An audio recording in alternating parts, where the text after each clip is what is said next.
கடல் படு அலையென எரிமலை வெளிப்பட வெளிவரு அனலென சிறுநரி அழிபட விரைகிற புலியன என் வழி தனி வழி என் வழி தனி வழி என வெற்றி செல்வன் எழுவான்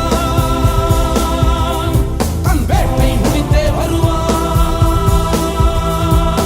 என் வழி தனி வழி